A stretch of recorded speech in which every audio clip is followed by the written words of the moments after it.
చేతనపల్లి municipality 11వ ward BRS councillor Bheemagoud కుటుంబ సభ్యులను పరామర్శించి వారికి అండగా ఉంటామని ధైర్యం చెప్పారు మాజీ మంత్రి కొప్పుల ఈశ్వర్, మాజీ ఎమ్మెల్యే పుట్టా మధు, ఇతర బీఆర్ఎస్ సిపిఐ నాయకులు.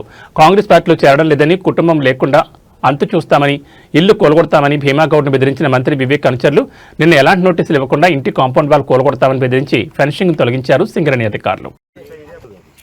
పాత ఆర్డర్ పెట్టినప్పుడు ఏంటంటే మనం అప్పటి వరకు కూడా ఏంటంటే ఇక్కడ మనం గోడ కట్టింది కూడా ఏం లేదు, గోడ కూడా ఏం కట్టలేదు. ఇంకోటి ఏంటంటే పాములు అవి వస్తాయని చెప్పేసి ఆయన ఇప్పుడు టెంట్ హౌస్ నడిపించుకోనికి ఎక్కడ నుంచి దారి పెట్టుకున్నారు. దాన్ని కబ్జా చేసింది కూడా గోడ పెట్టింది, కబ్జా చేసింది అంటే అది అట్లా కూడా కాదు. ఇది ఇప్పుడు ఆ రోడ్డు వరకు ఉంది, ఇప్పుడు అది మధ్యలో ఉంది సార్. మరి దాన్ని కూడా అబ్జెక్షన్ చేయాలి. అక్కడ వేడో అద్దు అక్కడ వేసిన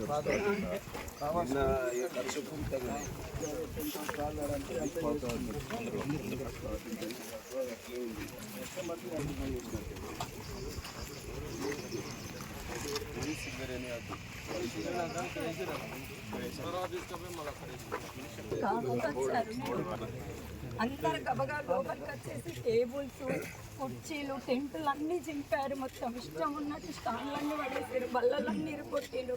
ఎందుకు వచ్చారు మీరని అంటే మాకు ఆల్రెడీ కొత్తగూడెం కాంప్లైంట్ చేసి నేను దండం పెడితే కాలు ముక్తా అంటే ఇక్కడ ఆవును కట్టేసి ఉంటే కూడా కావాలని ఆవును తీసుకుపోయి పక్క కట్టేసారు. ఆ ఒప్పుకోలేదు, అది తెంపుకొని రుపుతుంటే కూడా తీసుకుపోయి అక్కడ కట్టేసినాను.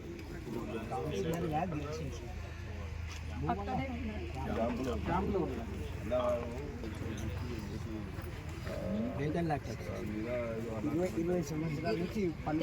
ఆల్రెడీ మున్సిపాలిటీ ఆఫీస్కి కడతా ఉన్నాం. ఇక్కడి వరకు ట్యాక్సీ కడుతున్నాం.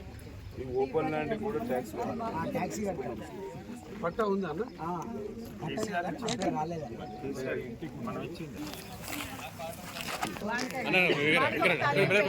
అందరూ ఉన్నారు. మా మహిళా సంఘానికి మేము అందరం అండగా ఉండి వాళ్ళని చెప్పలతో గుణపడని చెప్పామని నిర్ణయం.